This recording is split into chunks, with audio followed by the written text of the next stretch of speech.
एक समय की बात है, बगदाद शहर में अलादीन नाम का एक गरीब लड़का रहता था।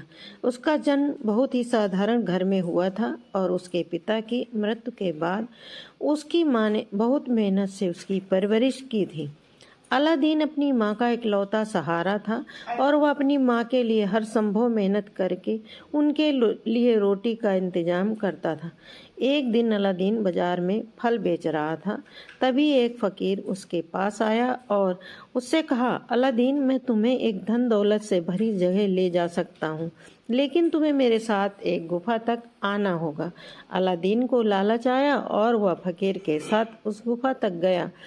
जब वे गुफा के पास पहुंचे तो फकीर ने कुछ जादुई मंत्र पढ़े और गुफा का द्वार खुल गया।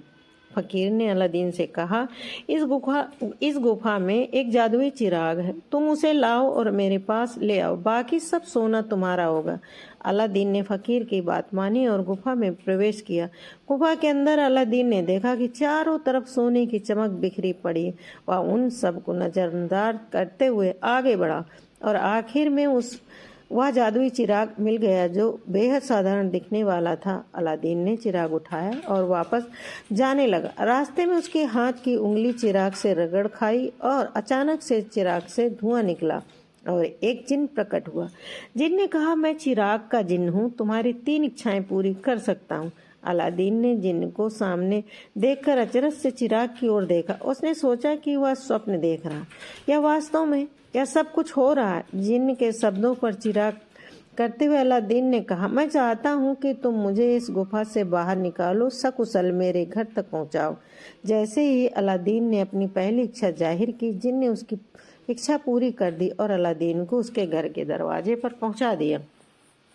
अलादीन अपने घर पहुंचकर माँ से मिला और उन्हें पूरी कहानी सुनाई। उसकी माँ चिराग को संजीवनी समझने लगी।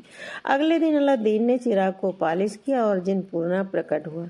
अलादीन ने अपनी दूसरी इच्छा बताई, मैं चाहता हूँ कि मेरी माँ और मुझे एक ऐसा महल दो जिस दुनिया में सबसे भव्य। जिन्न ने फिर से उसकी इच्छा पूरी की और एक शानदार महल उपस्थित कर दिया। अलादीन अब एक धनवान शहजादे की तरह अपनी माँ के साथ उस महल में रहने लगा।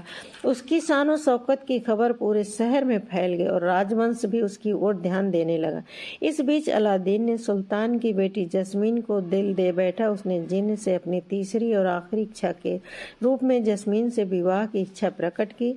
जिन्न ने उसकी इच्छा को साकार किया और अलादीन एक भव्य विवाह समारोह के बाद सुल्तान का दामाद बन गया। उनकी शादी में सारे शहर ने भाग लिया और यह शादी एक अद्भुत कहानी के रूप में इतिहास में दर्ज हो गई। अलादीन और जस्मीन ने बड़े प्रेम के साथ अपनी जिंदगी बिताई और उनके महल में खुशियां हमेशा बनी रही।